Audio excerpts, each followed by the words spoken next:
So I asked ChatGPT to write a song for me. Interesting results.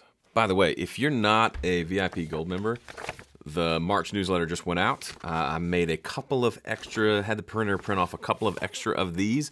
So if you sign up today, tomorrow, in the next couple of days, if first come, first serve, I will get these in the mail to you, shipped anywhere in the world. Go check it out, homestudiocorner.com/gold. It's a lot of fun over there. So here, let me just show you. So if you're not familiar, ChatGPT is an open AI platform. Everybody's talking about it. The idea is it can just solve lots of problems for you, text-based problems, and do just about anything you ask it to. So I said, hey, write a song about fear. And here's what it said.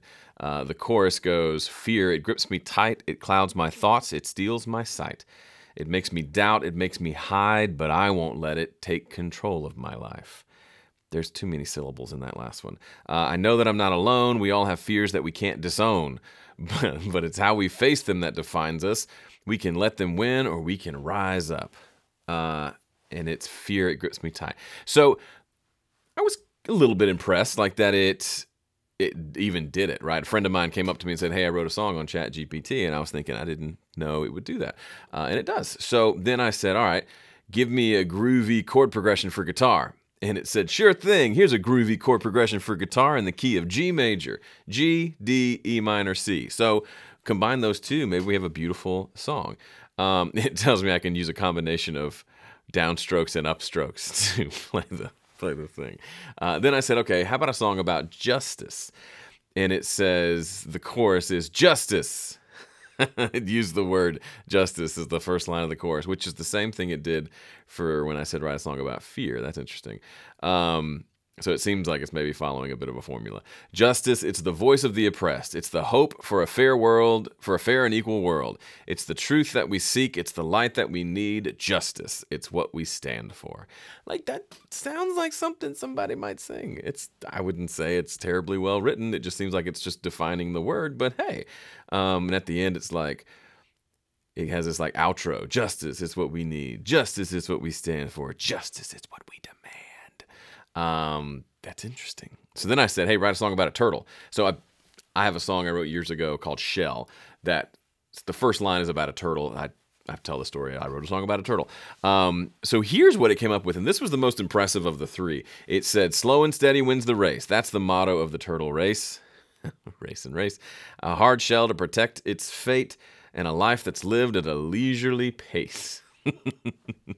And my favorite is the chorus says, oh, Mr. Turtle with your head in the sand.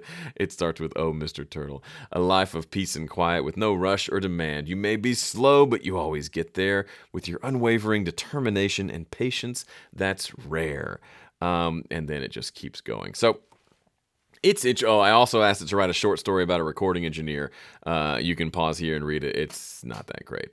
And it doesn't draw pictures. Okay, so why am I talking about this? Well, just yesterday, I got an email from, I forget who it was from, but it was a company that just launched a new like AI mastering platform where you upload your song, your mix, and it masters it for you. That's not necessarily new. There are several platforms that do that now. I want to say it was maybe SoundCloud or maybe DistroKid, but kind of everybody's moving that way. So it's using a form of AI, right, to listen to your song and then to process it appropriately.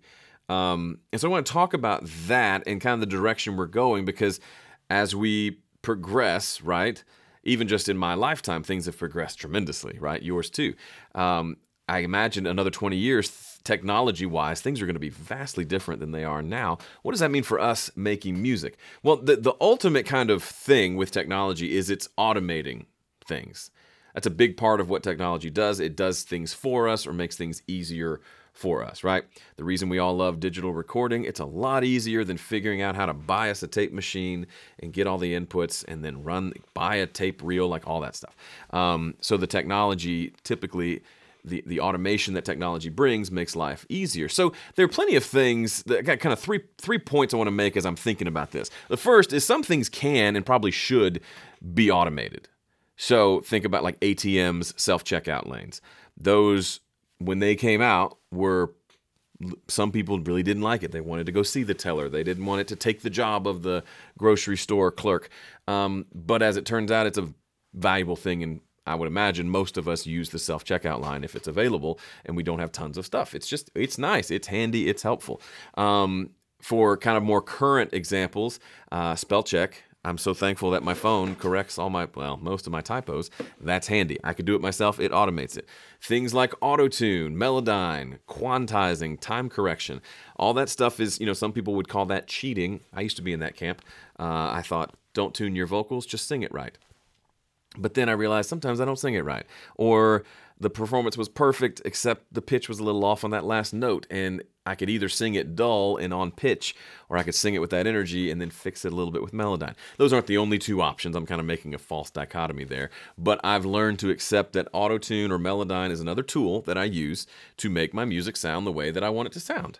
So those are things that I would say can and maybe should be automated. 3D printing, I can't wait to see what that's going to end up being. Transportation is starting to become automated, and from what I hear, it's not going well.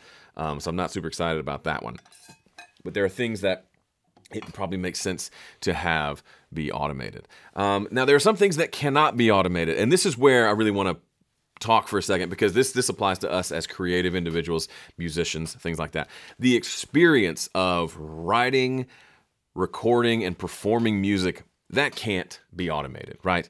There's no way to automate. I mean, it can be in the sense of I can say, maybe in 20 years, I tell an app to write a song and it spits out an MP3 of a great sounding song, but it doesn't spit out an experience, right? Nothing can replace that sense when I get into a groove of recording something and I lose all track of time. I forget to eat, I forget to use the restroom. I'm just in the zone, right? That's such a wonderful place to be, and I think we all wish we could be in that place more.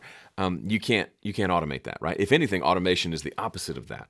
It's not that I want to get to the end result as fast as possible. It's I want to enjoy the experience of creating this thing. It's meditative, right?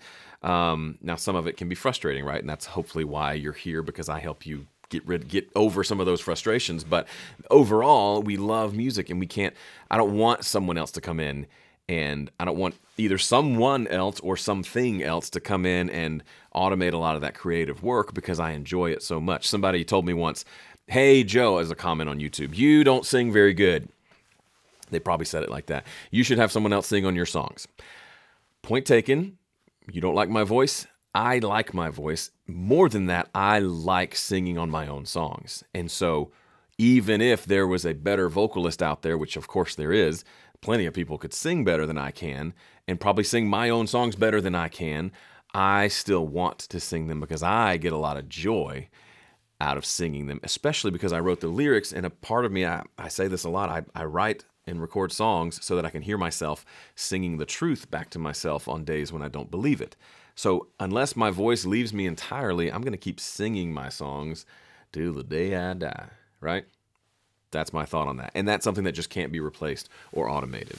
So in the case of automation, you could say, well, if we could say like objectively the album is better than the live performance because the album has been kind of perfected, the live performance will have mistakes and imperfections, then it would make sense for us to all gather at an arena and listen to the album being played through the speakers, right?